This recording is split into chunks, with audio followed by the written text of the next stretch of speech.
Hello, everybody. Ellis Bennis here for another Ptolus campaign, and I have two firsts for you. Number one is I have the awesome player that runs Vo, who has been playing with me in the Ptolus game since we started in 2017. And my other first is I have a cool new background. I built some shelves for myself back there. So you can see, let's see, right along the bottom is like almost all the Driss books and Dragonlance. So I'm nerding out. I'm trying to get to like next level for YouTube. So if you want to find Vo's player, he also, let's see, you don't run Talon anymore. So when we started out, this is a duo campaign. It was just Vo and then myself as the DM.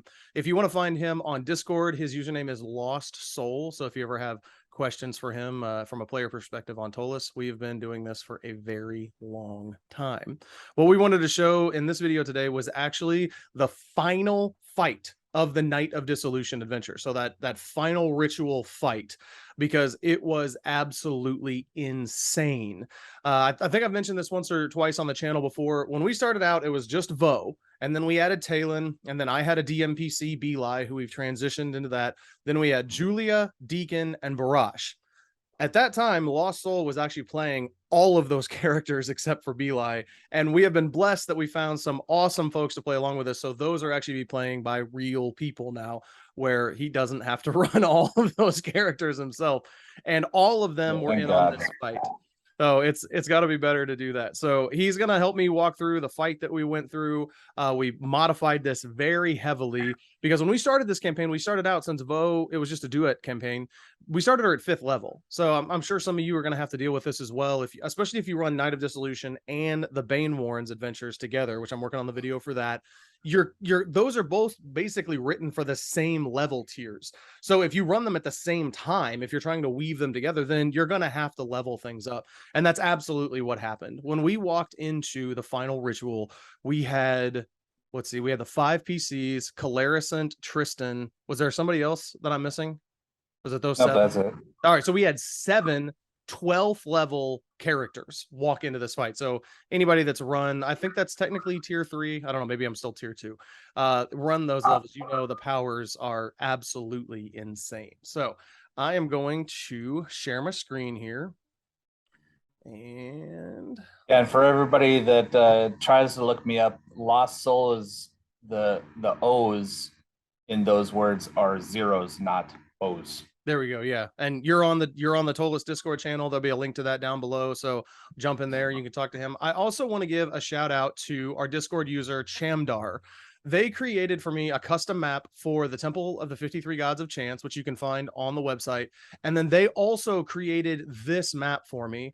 If you've looked at the Night of Dissolution adventure, then like from here over will look mostly normal, but all of this is different. And we'll talk through that here in just a second. So the first thing is, for us to get here, we had already completed the Marathratch machine, which is going to be a completely different video. In the Marathratch machine, which was an amazing fight. I can't wait to share that with you guys too. But they encountered Agasan, and he told them about the chaos cultists that were in the Night of Dissolution, this final ritual piece. So he essentially like ratted out his own quote unquote allies. That's how we found out that there was this stuff going on. That's how they tracked down One Todd. Your campaign might be a little bit different, but we're going to start from there. He essentially told them there's a halfling in the Temple of the 53 Gods of Chance that is a chaos cultist. Track him down, and then there is a secret door to get down into the actual where the final ritual is going to happen. There's another piece that's off screen here. I don't want to mess something up and pull that up, but we went into the temple, we found the halfling, we found the secret door, and then we went into this passage. The default map is also written where you basically, if I can zoom in over here, this is originally created where essentially this one like goes straight up into the temple. Again, my guys were way more powerful than the default. So what I had to do was he made this, and then there was an extra tunnel that came off of here. So I extended that tunnel so it was like this winding S curve. I think there were like 3 or 4 S curves where they had to go down and then a flight of stairs and then down this thing. And that whole time they were walking through that thing, I had basically a teleportation circle where there were folks in another area that were scrying that location, and there were 4 people using wands of Summon Monster 4, whatever the highest level one it was I could use, and they were Yep. just dropping these summon monsters into that teleportation circle and just flooding that thing to attack them. Yeah, and it was quite the pain in the neck too, because we couldn't advance, and we knew we're running on time. So I mean, we're trying to move, but we keep having to fight these things, and we didn't want them also to get back into the temple where there was priests and priestess up there, and we didn't want them to die either. So Exactly. Not let alone like spill out into the city. And so that was really fun for me. I think the highlight of that fight was Barash, the Dragonborn fighter. Oh, hey, I've got his little icon over here. I think I dropped in some rhinoceroses, and yeah, I can't remember if he was enlarged at this time yet, but either way, his strength is no, obscene. And he just like grabbed the front rhinoceros and bull rushed them backwards to clear open enough space so the rest of the PCs could get around the corner and start attacking these things. That was, I think, the highlight of that moment in the fight, right?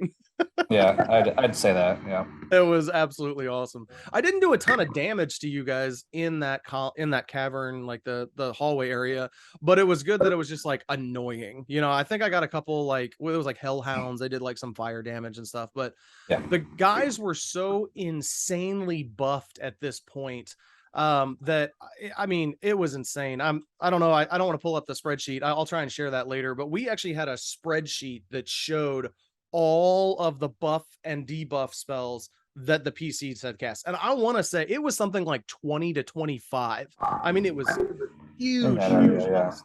yeah. And so it was really cool. It was a great way. If I can find that, I'll put that in the link down below. Where they actually like we had all the rounds tick marked off, so we knew like Deacon is famous for summoning stuff, and so we knew like at this round his summons are going to drop off and things like that. And we tried to keep the rounds in mind, even though there were some moments where we like weren't really on round base because they're trying to figure stuff out or whatever. And so we kept that in mind because they have these buff spells active, and we needed to make sure that we tracked when they ran out and stuff like that. Some of them were stupid easy because they're so high level. It's like, oh, this will expire like a week from now or whatever. Like they were crazy, crazy high level. After we got through that, they finally came down into what's on this map here. And again, this is the part that Chamdar created for me special, which I love this. The original map has just this room, the one that Barash is over right here. And there's just supposed to be one Vrock in that room, which here we go. We got a Vrock right here. And I'm like, that doesn't make any sense why a flying large demon would be sitting in a room just waiting for the adventurers to show up, right? And so Chamdar created this awesome cavern for me, which made more sense because now my demons, which I had, I think 3 Vrocks I threw at you guys, would have they could fly, they could attack from wing where they weren't immediately locked into location with them. And additionally, this wall right down through here wasn't really a wall. So it was a real wall up to this point. And then from here, it was illusion. So when the PCs walked in, thankfully, Calarisant was at the back. If you've read the Bane Warrens module, he has what's called the Sword of Truth, which was the Sword of Lies, and it automatically converts true seeing, which is insanely annoying, but you get used to it. And so thankfully, he was near the back of the pack. So when you guys walked in, you still believed there was a wall there. And let's see, I think you guys killed so many of them, but I had all these Ratmen down there, and the Vrocks were up there waiting for them and stuff like that. And so the PCs, when they walked in, they saw just a wall, but that was an illusion that all of the Ratmen and the Vrocks and everything could see through that. And so as soon as the PCs walked out enough, that's when we just unleashed hell, right? It was just dragon rifles going Dragon off. rifles, Started casting spells. Do what? yeah, dragon rifles firing at us. Yep, Yeah, and so they're it not, was, but when they hit you, it hurts. yeah. And I'm again, I knew basically when I was rolling for these guys, I didn't add modifiers or anything to them. I essentially just rolled whatever it was, like 30 d20, and then I just looked to see how many 20s there were. Because I'm like, all these spells and stuff to track that, it was just insane. And you guys were so buffed. Like Barash's armor class was like 42 or something like that. So I was like, screw it. So I was like, nat 20s is the only thing that's going to touch you guys. And so that's what I wound up throwing at them. But yeah, so They our thought was, we're going to be going into a final battle, which could possibly include a Baylor, which we had actually encountered previous to this, but That was in the he kaleidoscope ran away pretty area. quickly. Glabrezu, Wuntan himself, along with his posse, which are powerful in their own right. So we got our buffs on and made sure we had potions that we drank. Of course, any perfectly timed dispel could have ruined our lives, but unfortunately, we didn't have that happen. So. You mean fortunately for you, unfortunately for me. Right. Of course. Yeah, so we had the Varrock was attacking from there. They were attacking all the way down. Then once you guys realized the wall was an illusion, I can't remember if like Calaricent walked in and saw it, or you guys just figured all the stuff's flying through. So like Barash just jumped off, which is like whatever this marking here is, 75-foot drop. Then Julia can fly. And I don't know, basically everybody just jumped, didn't they? I don't think anybody like walked the rest of the way down here, did they? Yeah, nobody walked. Barash, like you said, he jumped down. He's able to, since how he's Dragonborn, he can glide. So he is able to jump. Vogue is a Silverbrow human, because initially we started with 3.5 version. Before so we I went was to Pathfinder. Brow, yeah, Silverbrow human, so we're able to glide as well. So myself and Talon both did that, and the other people activated some armor that allowed them to fly. So. Oh yeah, Talon has celestial armor as well. Julia has celestial armor. Maybe she has boots of flying, but either way, all of you could just jump off. I had these really cool lightning towers. I mentioned these in another video where I talked about that kaleidoscope temple battle, that I'm like, I needed extra stuff to threaten them. And so these are just a homebrew item I made up. They're just basically pillars, and anything that is not identified as a chaos cultist or whatever, they automatically attack. They're using chain lightning. And so again, I was a little bit frustrated out of the gate because they had protection from electricity, protection from fire, like all of this stuff cast on them. So, but the good thing was there were two of those towers just constantly blasting at them, eating away at that. So it's like, yeah, I wasn't immediately doing damage, but it was really fun watching that just being chipped away, where it's like, I know they're not losing hit points, they're losing how much protection they have left. And then these became kind of a fun staple of mine, just fighting statues. Cateriad columns is one of the things they're called, where they can hold so still, but they're actually animated. So I sent that against them as well. And then there were so many Ratmen on the ground. There's not even all of them are still pictured here. And so the guys all jumped down, flew down. Then there was the Ratman Shaman. And then I also created a custom guy that I mentioned. I put him in the whatchamacallit, the media section, where it's a albino Ratman in this like really nice black full plate armor. And they noticed that he was actually different. Again, don't ever let your characters have the feat that I let you take for Vo, and that's Mind Sight, worst feat ever. And so I was like, that's never allowed in one of my games ever again. Well, she immediately sensed that his intelligence had changed, and they later found out that this guy had been like kind of a leader of the Ratman pack, and he actually an intellect devourer took him over. So this is another way for me to use a reoccurring NPC that they recognized, but now he was more powerful. They're like, this guy wasn't chucking spells at us before, and how does his intelligence go from like 12 to 20 or whatever it was? It was this huge jump. Right. The other really cool thing for this fight was they didn't have to finish off all of the Ratmen, because Barash's player is Corentin Black. I think if you look for him on Discord, he's super cool. The way that he started dealing with the Ratmen, he realized that essentially every swing of his sword, they're dead. And so he stopped killing them in previous fights, and he was just like knocking them unconscious, basically demand them to surrender and stuff like that. And so they actually, nobody had ever done that for them before. And so I was like, I really wanted to reward that kindness and that level of play. And so when they started back down, going to the Kaleidoscope Temple to go to the Marathrach machine, there was actually this like effigy painted of Barash. Now, granted, it was painted by unintelligent Ratmen, but they realized like they were all bowing down to him.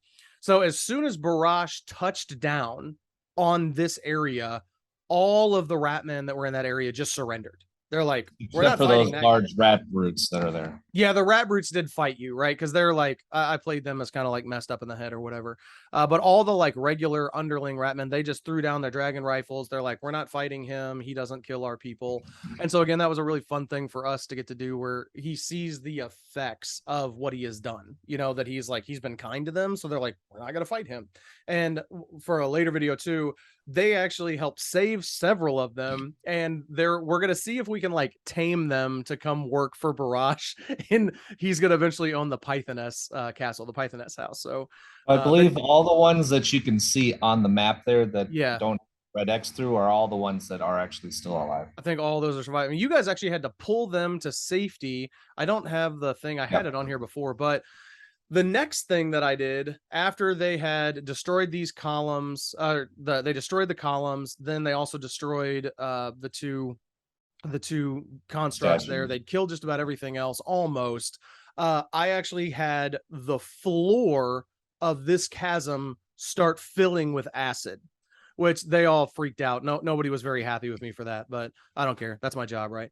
And so it was really cool because they're not only trying to get out of the acid, but all of the PCs are trying to save as many of the surrendered ratmen as possible. So that was another like really cool moment as it's filling up basically, and they're like dragging the like unconscious ones to safety as much as they can. Some of them died, but I thought that was really a fun moment. Channeling, healing, all Yeah.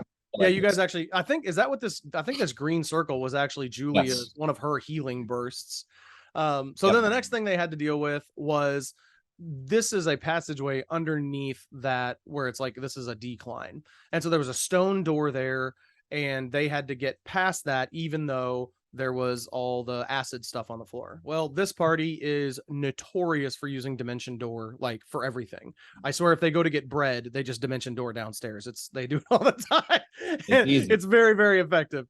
Well, so the next surprise I had for them was, I knew they were going to dimension door past this door. I'm like, they're not going to try to disable it, smash it, nothing. Plus with acid on the floor. So this space between this door and this side, I flooded completely full with water.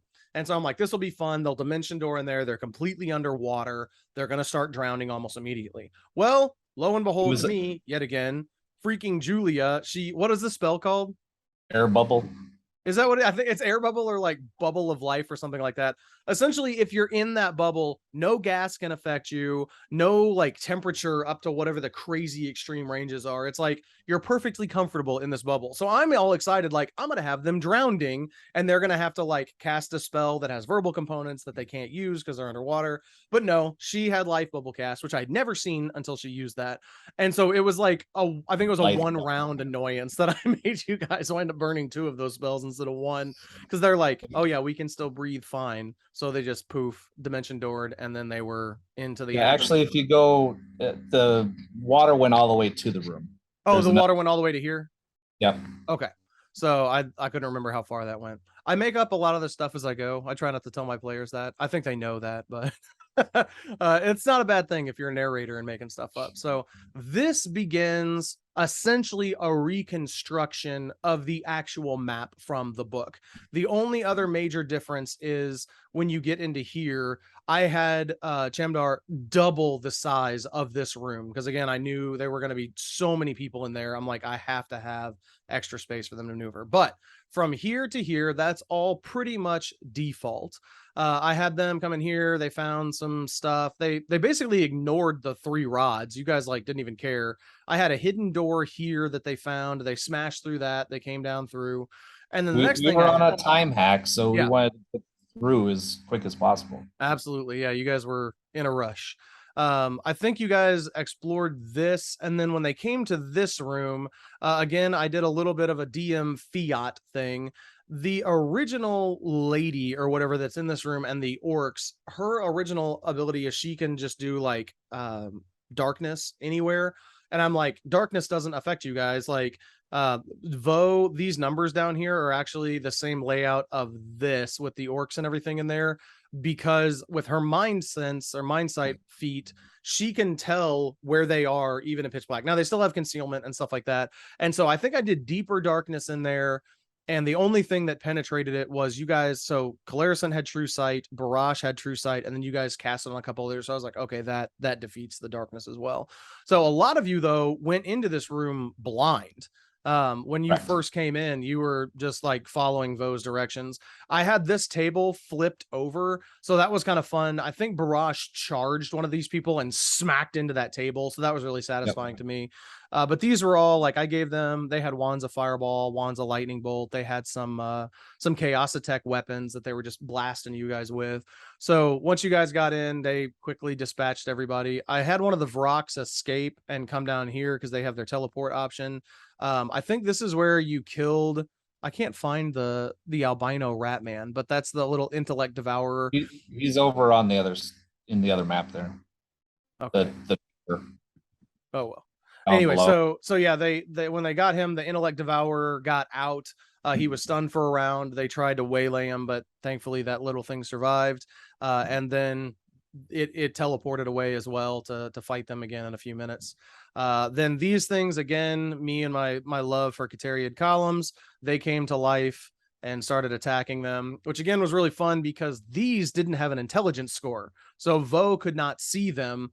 Which I really enjoyed. So, and once again, we used our trusty dimension door and dimensioned us behind where the orcs were.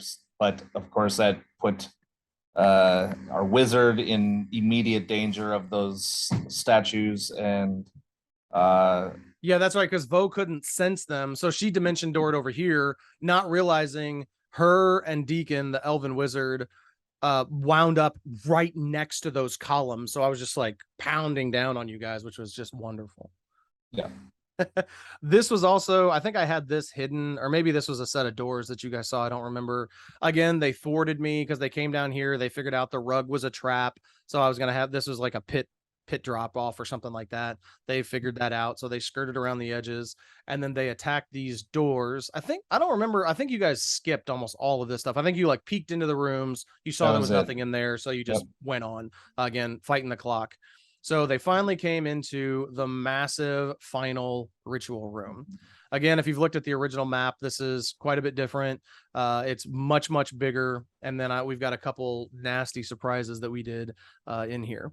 These are Children of the Hand. Anybody that's read about those, I can't remember. I think they're in the Temple of the Rat God or Temple of the Even Hand or something. I don't know. They're basically ogres with an extra flavoring. And so that's what those things were. They were basically just fodder again, that they couldn't do a whole lot. If you guys, again, these three areas, when you walk in, they're a barred gated area. And so I think those are supposed to be Ratmen in the original. I put like 3 Rahindador demons in there. And I shared this in the media as well. I made new colors. So by default, there's actually only one Rahindador demon and it's red. So I made a blue one and a black one that were more powerful than the red. So I could, again, like step up the challenge for you guys. These are those really cool things that had the sorcerers inside of them in the stasis. These little black things were, I think you guys broke one by accident at first. And then they went ahead and broke all the rest of them after that.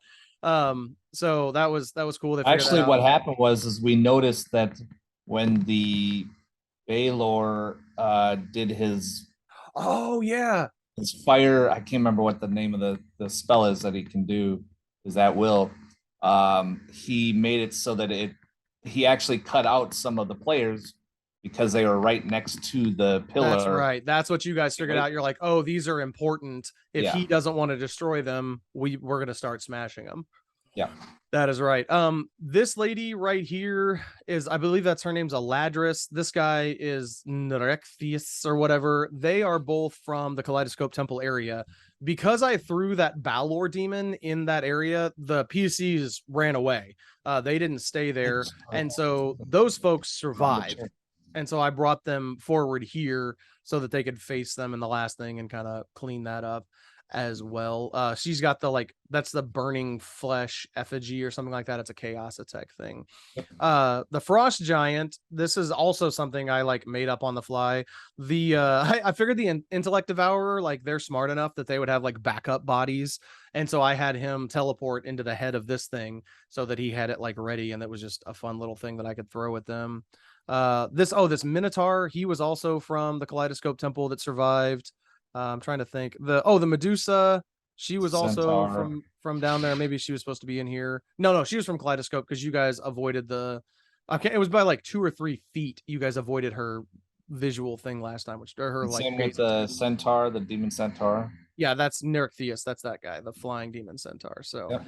yeah, so that those things all came over from there so I could beef up this fight. This crazy looking orb thing in the middle is it's basically a spell, but I modified it a little bit. It's called the Maw of Chaos, which this thing is absolutely nasty. 8th level spell.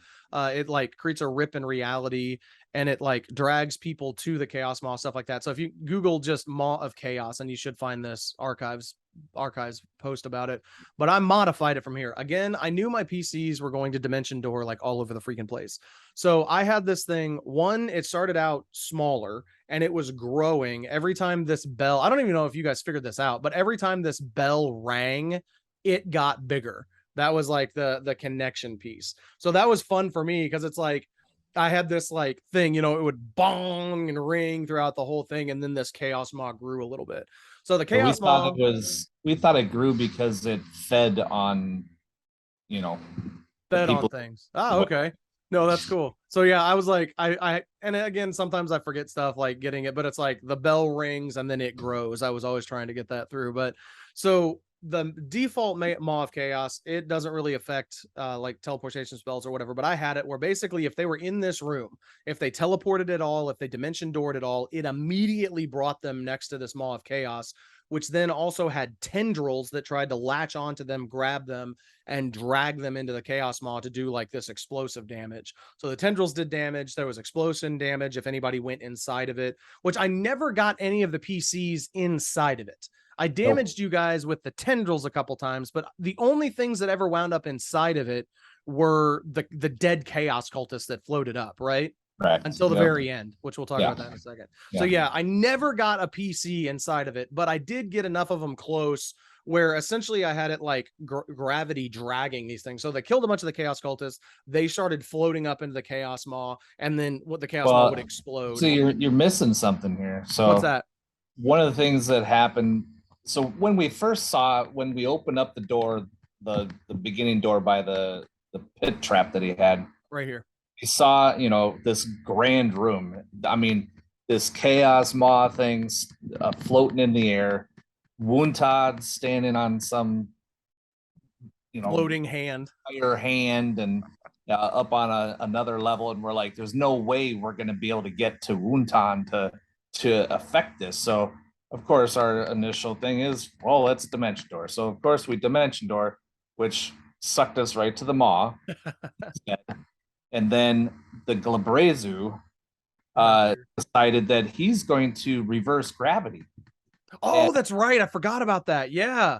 Yeah, the reverse gravity. I mean, everybody is falling all over the place. And there was a sphere to it as well. So I remember like some of you fell up towards the ceiling, but then some of you were stuck, and then some of you were outside of that. So you fell the right direction. Right. Yep. I forgot about that. That was really a big to do. That reverse gravity was there the whole time, and we constantly had to mess with that, trying to figure out, actually Vogue, what she did, she just sat in the reverse gravity. She was up on the ceiling. That's right. Yeah, you spent almost the whole time like down in this corner, up on the ceiling, casting spells, shooting your bow. Yeah. That's funny. And I know like you take what you can get, Yeah. That was cool. I totally forgot about that. And then, but I know a bunch of you were flying. Like Deacon was flying, Julia was flying. I think Calaris and Tristan were flying. I think Talon was as well. So it didn't have as big of an effect on you guys after you enacted all of your flies again, because then you could just fly through the reverse gravity. But yeah, that was fun. Where the cultists started falling up. That's why they were falling up in there. And then the other fun thing, I did this on the fly as well. Every time it grew, I think you caught this, I increased the fly DC that you guys had to roll to stay away from it. So I had, it started out, it was like 15, and if they passed it, they didn't move. But if they were under that, it pulled them 5 feet toward the Chaos Maw. So again, it was just the idea of like keeping this constant threat where there's like other stuff going on that I'm just constantly trying to make them feel threatened. And so, yeah, every time it grew, I increased that DC, and I was trying to make it where, and I got a couple of you. I know Julia, I sucked towards it a couple different times. I think Vo stayed far enough up and stuff like that. And I made so like this guy was flying. She was all the flying. bad guys had to do it too. Yeah, they had to do it too. And so that was like, I had to make sure that was fair. To keep that going. So this meeting said we'll end in 10 minutes. We might have to start and go again, but we can keep going in here. Okay, so then our thought when, like I said, we dimension door, we try to, get to Wuntad, we try to get to the Glabrezu, because we know those have the most ability to probably hurt us the most. So of course we tried a dimension door. We didn't do that successfully, but Barash, he actually was outside of the reverse gravity. So he charged up and attacked the Glabrezu. We actually managed, and some timely shots by Julia and her. Oh my gosh, that was so. What did she kill? Stealed like 3 or 4 kills from you guys. That was she hysterical. Stealed like four of the people. Which was even funnier because she'd only used her crossbow like twice before this fight, I think. And so then she's like flying over to the side and like you guys hit somebody and she picks them off. And then you hit somebody and she picks them off. That was hysterical through the fight. So yeah, that was really, and then she's a cleric too, which is even funnier because normally they're like healing. She's an oracle, but yeah. Oracle, yeah. Yeah. So yeah, that was really so how funny we that she kept kill stealing. How we managed to be able to deal with the amount of mass that was in here is we tried to just break it down into, who could do us the worst damage. So and we tried to break it into 2s so we could maybe eliminate 2 at a time. So the Glabrezu and the Centaur were a group. The Minotaur and the Medusa was another group. The Fire Lady and the Frost Giant was another one. And Deacon had some of the summons out there, so he was able to use those with pretty good effect. He had the Braylani Azadas out there firing their bows. That's even so. Yeah, I think his 2 favorite summons are the Braylanis and the Lantern Archons. So yeah, Deacon summons those like all the time. And then you do element. Oh, here we go. Yeah, you had the lightning elementals, and so those were something else, and they could fly, which was good because the Rahindador demons, they weren't flying, they were just levitating, so they couldn't like move forward back. But yeah, you like dropped those electricity, whatever, lightning elementals on them, and they were waylaying on them in the air. So that was cool. All right, so yeah, this is a crazy fight. What, just from a player's perspective, what did you guys think about? I mean, when you walked into the room, you saw all this crap arrayed against you, everything going on, Dimension Doored. Like, what was your all's thought? Did you guys talk about this stuff? Like, I think most people know too. We're a play-by-post game, so we were not all live around Roll20 looking at this together and talking live. So we use rpol.net, we use Roll20, and then all of our group is on Discord. So what was going on in the background? Like, what were you guys talking about through all of this? Yeah, so we have our own Discord, the players do, so that the DM can't see what we're playing. I'm gonna hack that someday. I have to do that, of course. So, when we got in there, we talked to each other, trying to figure out, okay, what is the best, what do we need to do to stop this ritual? So, of course, Wuntad was the number one. We need to stop him. But did you remember the things that were, because you guys had way talked too to hard people about it ahead of time? Do you remember that there were hints of like we knew the ritual had to take on certain things? Do you remember that at all? Yeah, a little bit. Okay. Yeah. We knew, so there was rune bearers that they had to kill 4 rune bearers. They had to have the blood of a king. And I don't remember the other thing, but the other thing was fear. They had to be like 10,000 people afraid, which is the whole reason for the barbarian army. So yeah, I think it was something else too, but those are the gist of it. So I tried to seed that information to you guys a little bit ahead of time to give you those shortcuts. So yeah, so you guys were talking about that. How do we stop the ritual? Correct. So we're trying to figure out, how do we stop it? And then, we ended up just saying, well, if we kill all the priests, they're doing the chanting, which is part of it. Possibly that can do it.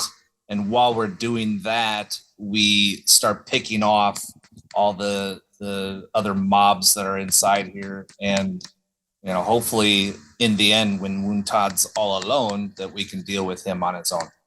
But no, the DM, he has his own way to do things. So the Baylor made a show, and he waited. I kept him in reserve for a long time, though. Yeah, I didn't bring him in for a long time. Like, you guys had killed almost everything before I had him show up, and it was really fun because the lead up, you guys kept talking about him. You were like, that freaking Baylor demon might show up. There might be a Glabrezu. And so that was really fun to see the build up that you guys were talking about it with me. So yeah, I held him in reserve for a while. I wanted him to come in close to the end where he could be a big threat. But then I was like, I have to bring him in when he still has some mooks, because otherwise you guys will just concentrate fire and he'd only last like 2 rounds. Well, and that's what ended up happening. But yep. So one of the things that all the buffs that we did was mainly to survive him, because his at wills are just ridiculous. I mean, he can kill a PC every round. I mean, with implosion. I forget the other one, but there's one that he can kill. Basically, he does 105 hit points every round, and our people have most of them besides Barash has 105 or so. Right. Like, okay, we need to defend, at least get our saves up so that we can save against this stuff.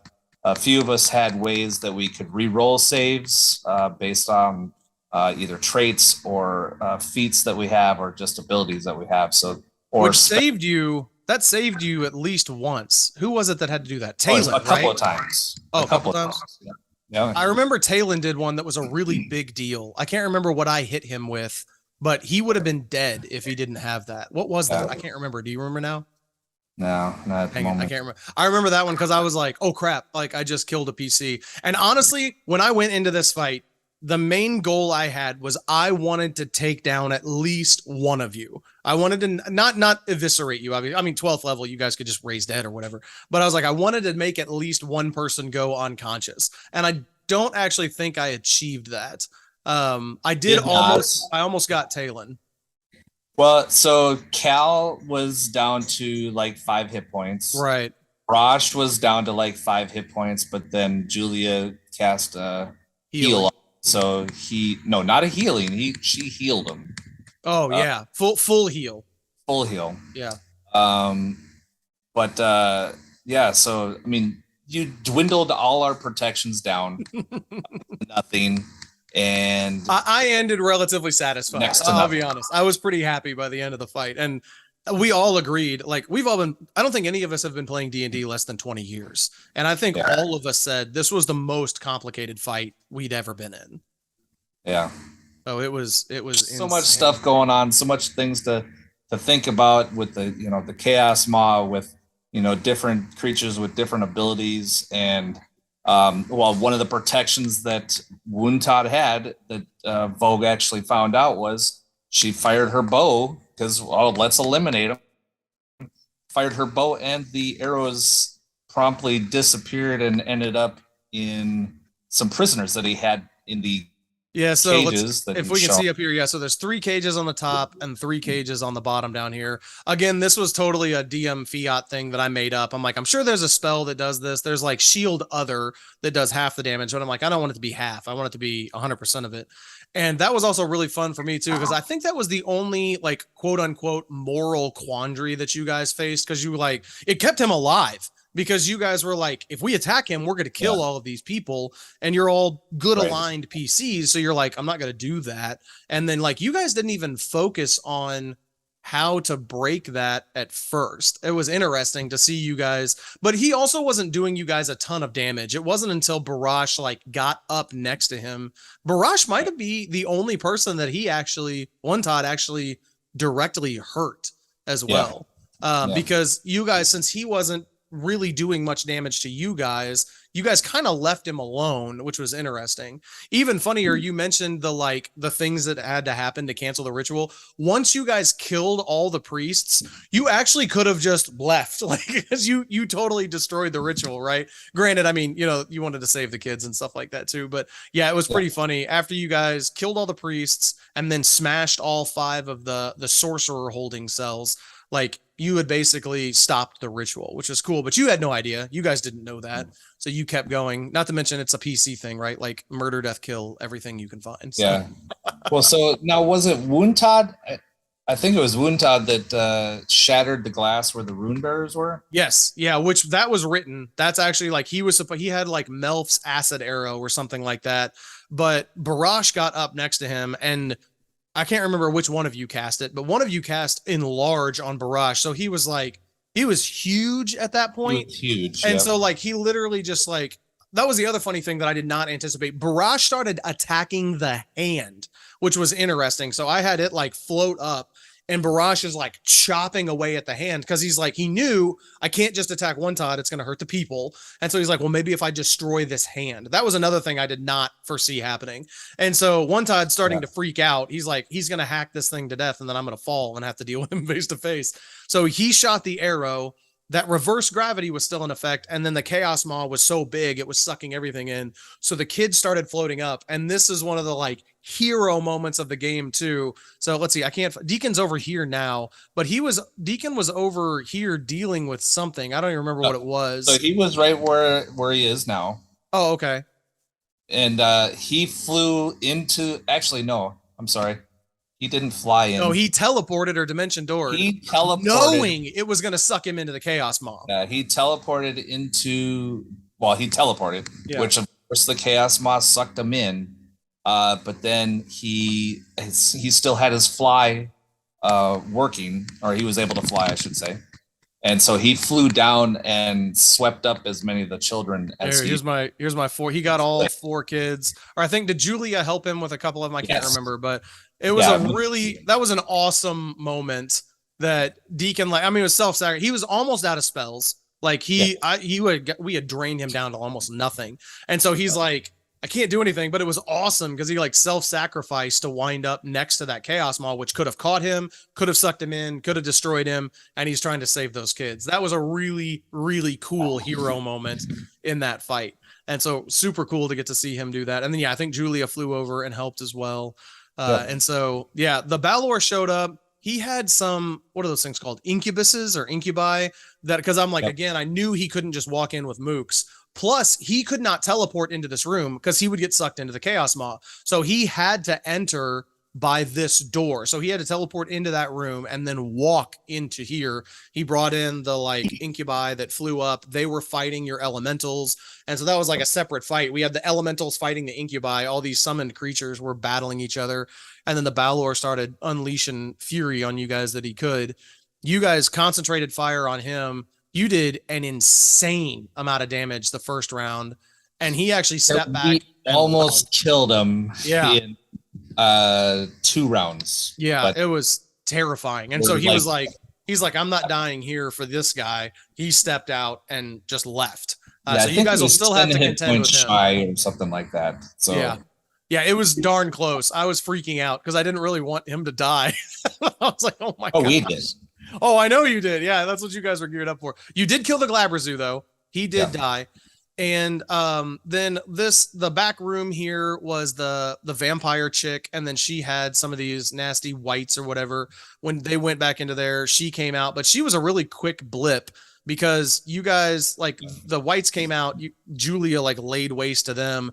And then I think Julia like blasted the vampire with healing, or she did something to her that was nasty enough that the vampire just left. She was like, all the priests are dead. All of these other guys are dead. She's like, I'm not sticking around for this. So she's another one that I could use as reoccurring.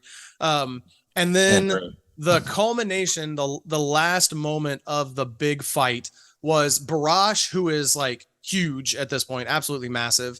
He was next to One Todd, realized that he's like, I can't stab this guy or I'm going to accidentally kill all of these innocents that are trapped in these cages. Again, this is something I never could have fathomed that you guys would come up with, but Barash just grapples One Todd and jumps, shoving him into the massive chaos maw. And so I'm like, what the crap? So it exploded in a massive thing as he goes into it. That killed the ritual. And then at that moment is when the Valis moon returned and we shut off all magic. And so this was super cool because you guys had no idea that was coming. You had no idea. And I had no idea, honestly, when I went into this, I had no idea when I was going to do that. I was racked with like, am I going to shut off magic in the middle of the fight and make you guys fight a bunch of these like mono-y-mono with no magic? Especially like that would have been fun with a Balor, like, because he's massive and wings on you. And so I kept racking my brain of, I was like, when am I going to do this? Because it needed to happen like sometime during that. And when Barash did that with One Todd, I was like, that's perfect. I was like, that's the most cinematic moment that I can imagine to like, now, boom, the Valis moon returns, all magic shuts off, which was cool because One Todd goes into the Chaos Maw, it explodes, does a bunch of damage to Barash, a bunch of damage to the other people around. Yeah, that finished magical off. Backlash was, yeah, it was huge. And then what was awesome was there was like, more than half of you were flying at that point, and then magic shut off. So Barash jumps. He would normally have his feather fall, but instead he shrinks in midair as his enlarge disappears, and then he plummets to the ground. And I think he had like 5 hit points left or something. Like he was in bad shape, which was even more fun because all the magic was off. So normally Julia would just walk over and like heal and he'd be all back to health, but she couldn't do that. So that was really fun to see you guys role playing after that. Where basically at that point, all the enemies were dead. We were off round based combat. I shut off magic. You guys defeated One Todd. And then Barash was like, he was super messed up. So Julia's trying to like bandage him up, and you guys are like, what can we do? We're using style. We're using all mechanical means, not magic. Right. So. Right. Rolling your heal checks and stuff. So then you guys found the king in the back room, which was awesome. And then my next favorite moment was that magic was off. And so you guys were like, I had mentioned even when you guys were going to the temple and there was stuff like that, because of the barbarians, like there was an NPC. Do you remember there was that druid with his bear companion that was being attacked because he looked like a barbarian? That was fun. He was a random NPC from like years ago that Vo just wound up talking to. So I was like, oh, cool. I'm going to have him show back up. And then there was other people that kind of looked like barbarians that were being attacked and yelled at that you guys intervened with 1 or 2. And so you guys knew, like, I can't just walk this guy through the city, him and his 2 guards. And you were like, again, normally you're just like, okay, we'll teleport out to the thing.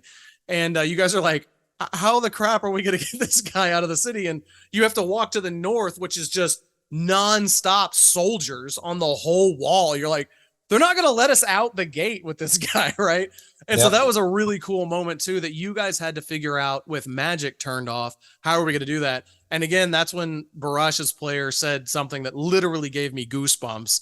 He just said, and that was in our Discord channel. That wasn't even like in character. He just said in Discord, he was like, there's still one group that can fly. And I even made a short about that. Like, I got goosebumps everywhere. I was like, dragons.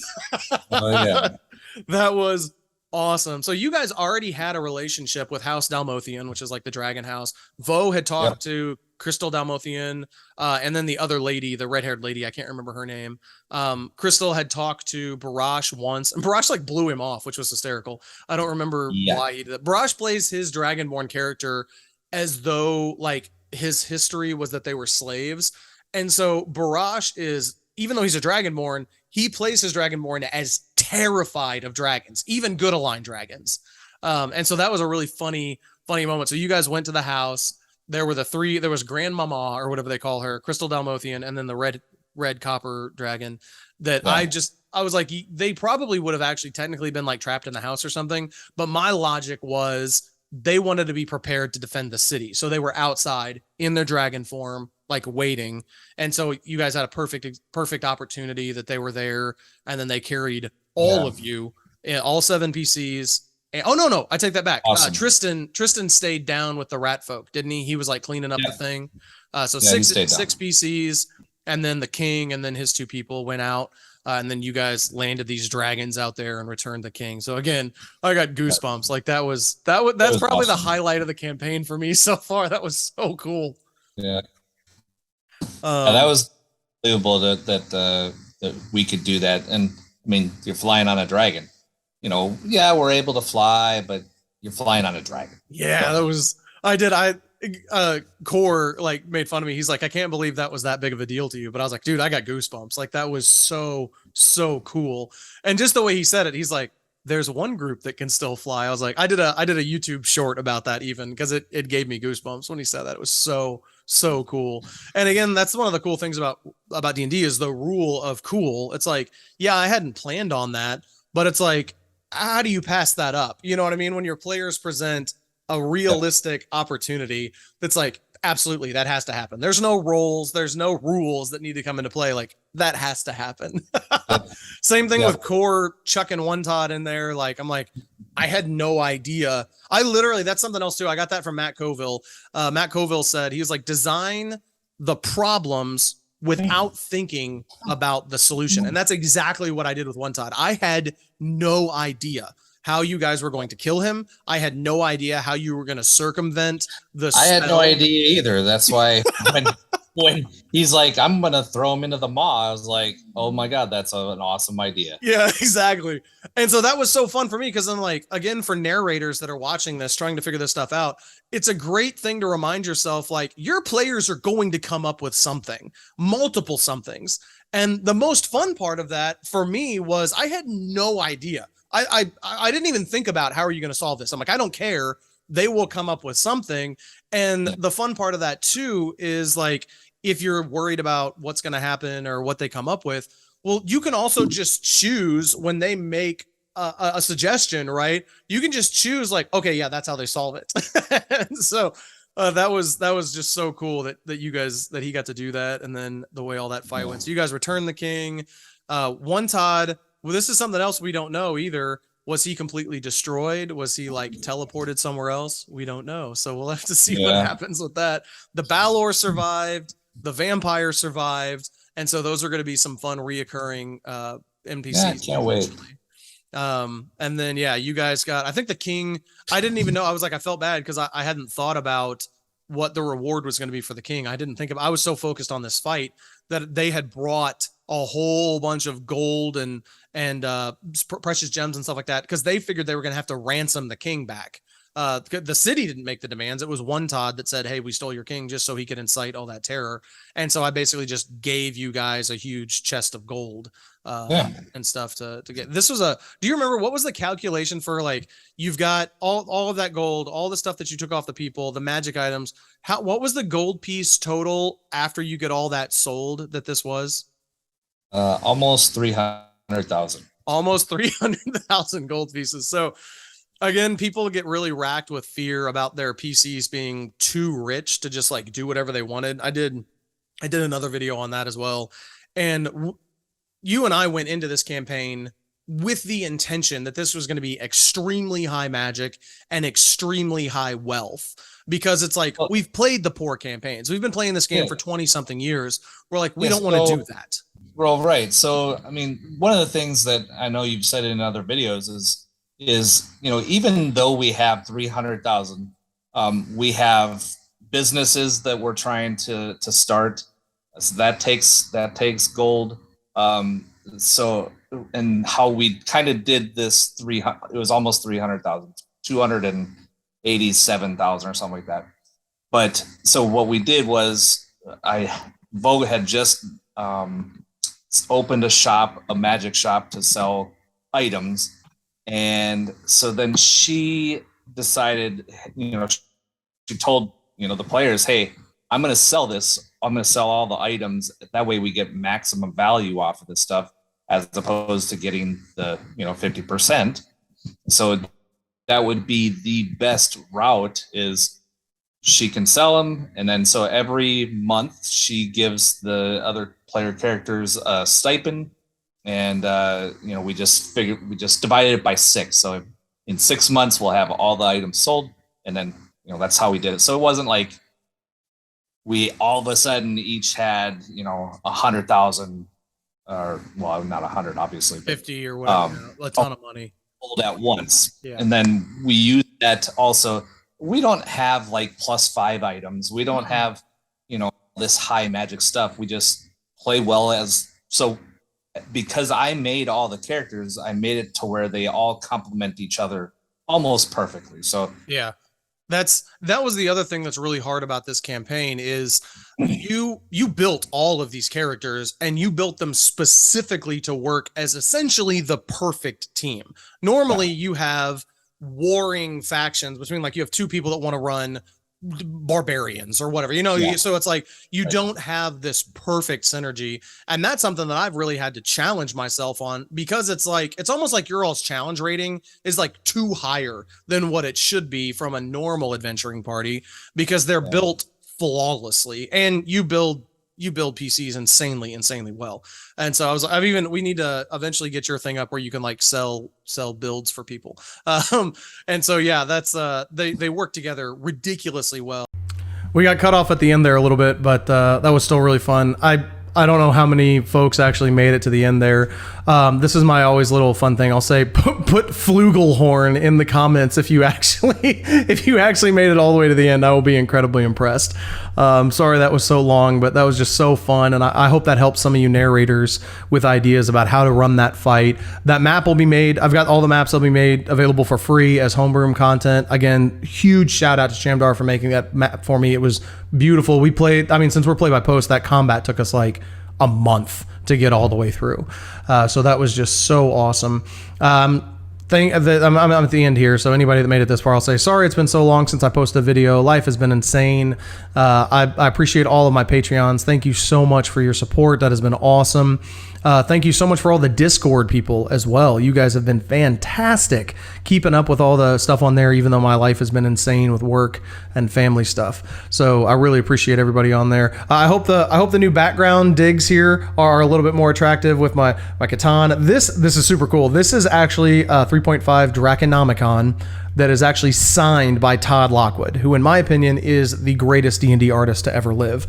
So that was a super cool thing. And then these right here are actually mint condition original versions of 2nd edition stuff from Forgotten Realms, and this is actually the Drist book, and it's again mint condition. That's the Icewind Dale trilogy, mint condition, original, like 1st edition for that, which was actually a gift from my brother-in-law. So shout out to him. Thank you so much for that, to get to fill out my space, make it look a little bit better. I'm nowhere near as cool as all the like Matt Colville and stuff in their background, but makes me feel a little bit better. Thanks for listening. Any comments you have, please post them on Discord, post them in the channel down below here. I really want to help you guys run these campaigns. That's the whole reason I do this. So anything I can do to make your life easier, make your campaign better, please let us know. Engage with Lost Soul, engage with Quarantine Black. I'll try and get the other players on there as well, so you guys can talk to them and kind of get some feedback from them on everything that we've run through, because we have now finished the Bane Warrens. We have now finished the Night of Dissolution. We have finished all the adventures in the actual Ptolus book itself. We've done all of those and some extra stuff on top of that. So we have gone through a lot, and it's been really, really fun to get to do that, and I hope I can share that information with you guys. Thank you so much for all of your support. Let me know what else you want to see, and I hope all your dice come up 20.